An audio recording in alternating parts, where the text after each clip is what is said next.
नमस्कार दोस्तों, कैसे हैं आप सभी लोग। तो मैं आ गया हूं एक नया लेटेस्ट अपडेट और एक नई वीडियो लेकर आप सबके बीच। दोस्तों, क्या आप जानते हैं बांग्लादेश का ऐसा इलाका भी है जहां 25 साल पहले शांति समझौता हुआ था, लेकिन आज भी वहां लोग डर और हिंसा के साए में जी रहे हैं। इस जगह का नाम है चिटगांव हिल ट्रैक्ट्स और इसकी कहानी सिर्फ एक इलाके की नहीं बल्कि पूरी दक्षिण एशिया की राजनीति और सुरक्षा से जुड़ी है। सोचिए, अगर आपकी जमीन, आपकी पहचान और आपकी संस्कृति धीरे धीरे छीनी जा रही हो तो आपको कैसा महसूस करेंगे। यही दर्द आज बांग्लादेश के चिटगांव हिल ट्रैक्ट्स के आदिवासी समुदाय झेल रहे हैं।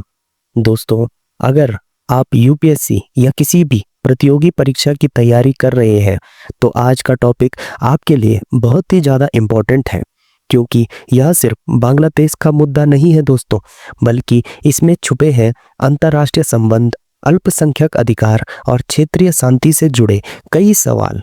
चलिए जानते हैं चिटगांव हिल ट्रैक्ट्स की पूरी कहानी। चिटगांव हिल ट्रैक्ट्स यानी CHT बांग्लादेश का एक पहाड़ी और वन क्षेत्र है जहां बहुत से आदिवासी समुदाय रहते हैं, जैसे चकमा, मरमा, त्रिपुरा आदि। और यह इलाका हमेशा से अपने अलग सांस्कृतिक, भाषाई और धार्मिक पहचान के लिए जाना जाता रहा है। लेकिन पिछले कई दशकों से यहाँ लगातार तनाव, हिंसा और संघर्ष की खबरें आती रही है, जिनमें कहा जाता है कि यहाँ के मूल निवासियों के अधिकारों का हनन हो रहा है, उनकी जमीनें छीनी जा रही हैं और उन्हें जबरन विस्थापित किया जा रहा है। इस पूरे विवाद की जड़ें ब्रिटिश शासन के जमाने से मिलती है, जब इस क्षेत्र को अलग प्रशासनिक दर्जा दिया गया था। लेकिन 1947 में भारत पाकिस्तान विभाजन के समय यह इलाका पूर्वी पाकिस्तान में शामिल हो गया और तभी से आदिवासी समुदायों में असंतोष रहा, क्योंकि उन्हें लगा कि उनकी पहचान, संस्कृति और जमीन खतरे में पड़ गई है। इसके बाद 1971 में जब बांग्लादेश बना, तब भी इन समुदायों की समस्या खत्म नहीं हुई, बल्कि और भी ज़्यादा बढ़ गई, क्योंकि नई सरकार ने इन्हें मुख्य धारा में लाने की कोशिश की, लेकिन इनकी नई नीतियां थी, इनके खिलाफ जाती दिखी।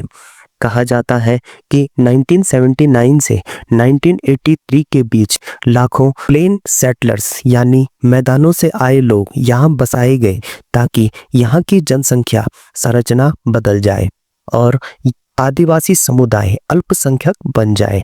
इस नीति से तनाव और भी ज्यादा बढ़ा और फिर शांति सेना नामक एक सशस्त्र संगठन ने बांग्लादेश सरकार के खिलाफ विद्रोह शुरू कर दिया, जो कई साल चला और 1997 में शांति समझौतों के बाद खत्म हुआ। इस समझौते के तहत सरकार ने वादा किया कि आदिवासियों के अधिकार सुरक्षित रहेंगे, विस्थापित लोगों को पुनर्वास मिलेगा, सेना की उपस्थिति घटाई जाएगी। लेकिन 25 साल बाद भी कई अधिकार समूहों का कहना है कि इन वादों को पूरी तरह लागू नहीं किया गया है।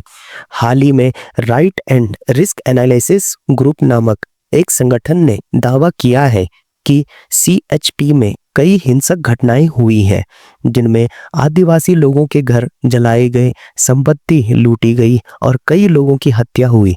लेकिन सेना और प्रशासन ने समय पर हस्तक्षेप नहीं किया, बल्कि कुछ मामलों में आरोप है कि बाहर से आए लोगों को बसाने में मदद की जा रही है, ताकि क्षेत्र की जनसंख्या बदल जाए। इसने अंतर्राष्ट्रीय स्तर पर चिंता बढ़ा दी है और मानवाधिकार संगठनों ने संयुक्त राष्ट्र से अपील की है कि वह इस मामले में हस्तक्षेप करें और जांच कराएं। यह मुद्दा केवल बांग्लादेश तक सीमित नहीं है, बल्कि पूरे दक्षिण एशिया के लिए महत्वपूर्ण है, क्योंकि यह क्षेत्र भारत की सीमा से सटा हुआ है। यहाँ अस्थिरता से भारत के पूर्वोत्तर राज्यों की सुरक्षा पर भी असर पड़ सकता है। स्टूडेंट्स के लिए यह जानना जरूरी है कि संघर्ष सिर्फ स्थानीय झगड़ा नहीं है, बल्कि यह मानवाधिकार, पहचान की राजनीति, जनसंख्या बदलाव, अंतर्राष्ट्रीय कानून और क्षेत्रीय शांति का बहुत ही बड़ा मुद्दा है। इससे हमें यह सीख मिलती है कि किसी भी देश में अगर अल्पसंख्यकों की बात नहीं सुनी जाती, उनके अधिकारों का सम्मान नहीं किया जाता, तो असंतोष पैदा होता है, जो लंबे समय तक शांति और विकास में बाधा डाल सकता है। इस केस से भारत को भी सबक लेना चाहिए कि हमें अपने उत्तर पूर्व के आदिवासी समुदायों के अधिकारों की रक्षा करनी चाहिए और उन्हें विकास में साझेदार बनाना चाहिए, ताकि किसी प्रकार का अलगाववादी आंदोलन दोबारा न उभरे। साथ ही स्टूडेंट्स को समझना चाहिए कि अंतर्राष्ट्रीय संबंधों में ऐसे मुद्दे कूटनीतिक चुनौती बन सकते हैं, क्योंकि भारत और बांग्लादेश के रिश्ते कई बार ऐसे मामलों में प्रभावित होते हैं। अगर CHT में हिंसा बढ़ेगी तो सीमा पार शरणार्थियों का दबाव बढ़ सकता है, जो भारत के लिए सामाजिक और आर्थिक चुनौती होगी। इसीलिए यह जरूरी है इस पर शांतिपूर्ण समाधान निकाला जाए। मानवाधिकार आयोग और अंतर्राष्ट्रीय संगठन पारदर्शिता से जांच करें, अपराधियों को सजा मिले और आदिवासियों का विश्वास बहाल हो। यह विषय SSC या UPSC या अन्य प्रतियोगी परीक्षाओं के लिए भी अहम है, क्योंकि इसमें अंतर्राष्ट्रीय संबंध, जनसंख्या नीति, अल्पसंख्यक अधिकार, दक्षिण एशियाई भू राजनीतिक और वर्तमान घटनाओं का ज्ञान शामिल है। इसीलिए स्टूडेंट्स को इसे गहराई से पढ़ना चाहिए और समझना चाहिए कि लोकतंत्र में शांति, न्याय और समानता क्यों जरूरी है। यह सिर्फ बांग्लादेश का मुद्दा नहीं है, बल्कि पूरी दुनिया के लिए सीख है कि विकास तभी संभव है जब हर समुदाय की आवाज सुनी जाए और उन्हें न्याय मिले। इस प्रकार CHT का मुद्दा आज के समय में करंट अफेयर्स का एक महत्वपूर्ण उदाहरण है, जो हमें इतिहास से लेकर वर्तमान तक कई सबक सिखाता है और यह बताता है कि संघर्ष को हल करने के लिए संवाद, पारदर्शिता और मानवीय दृष्टिकोण जरूरी है।